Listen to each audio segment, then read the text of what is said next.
HarperCollins presents Scabby Queen by Kirstin Innes, read by Cathleen Mccarron. Q Magazine, June 1990. Ginger Nut. Pete Moss sets to with Pop's newest It Girl. Tea time telly was changed forever one Thursday evening in March this year. Dads all over the country froze, forkfuls of egg and chips halfway to their mouths. Mothers tutted and turned their heads away, scraped plates jealously, and the kids pressed up against the screens. Well, they'd never seen anything like it. A young woman defying those stodgy top-of-the-pops conventions, unbuttoning her waistcoat to display a curve-stretched anti-poll tax slogan T-shirt underneath. Clio Campbell has an effect on people.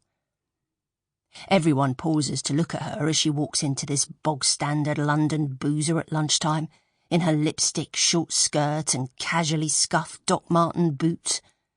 Their eyes are drawn by that shock of red hair and held by the fierce, piercing beauty in her gaze. They know her. They recognise her. They point. And she smiles at them, gently, accepting this newfound level of fame. Her eyes meet mine and she poses the question, unspoken. Are you? I nod. It's me. She folds her legs delicately into the chair opposite me and flashes me a big, bold grin. Fancy a pint? She asks. Campbell is demonstrably Scottish.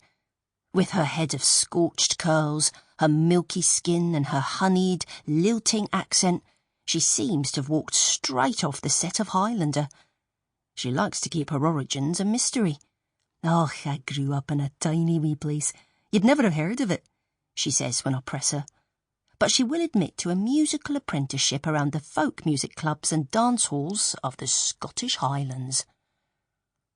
When she entered the pop pantheon earlier this year with the insanely catchy anti-poll tax stomp Rise Up, there were those questioning whether a 23-year-old girl could possibly have written so musically complex a song herself.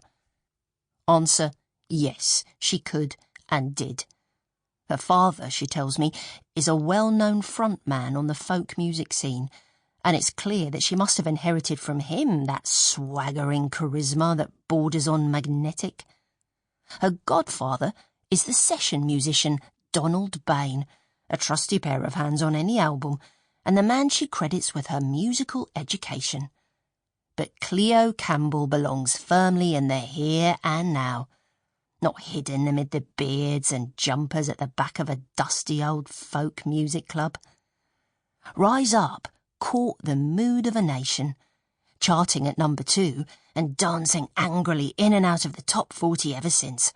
But Campbell's rise to stardom was not the conventional one. She had written the song to be sung by the masses at anti-poll tax meetings in Glasgow. She began to perform it on stage at rallies, and as her stages got ever bigger, she was spotted and brought down to the big smoke.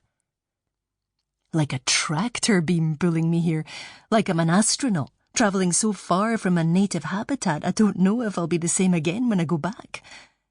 Maybe I'll just stay here, floating in space, eh? She is here for good now, it seems. EMI signed her up for a 3-album deal, and she spent the month since Rising Up working on new material. Her next single, Can't, Won't, nods towards the still brewing political debate that made her name, but its lyrics are tamer. Dare I say, I ask, that it lacks Rise Up's bite? Aye, the record company asked me to slow down a bit. Not my choice, right enough. They said they wanted me to focus on the music for this one. If I keep making the tunes, I'll still have chances like this to make sure the issues I care about are getting heard anyway. She sets down her pint of snakebite, the glass rimmed with red lip prints, and fixes those eyes on mine. Then, in that chiming, soaring voice, she lists off a series of things that worry her about the way Sample complete.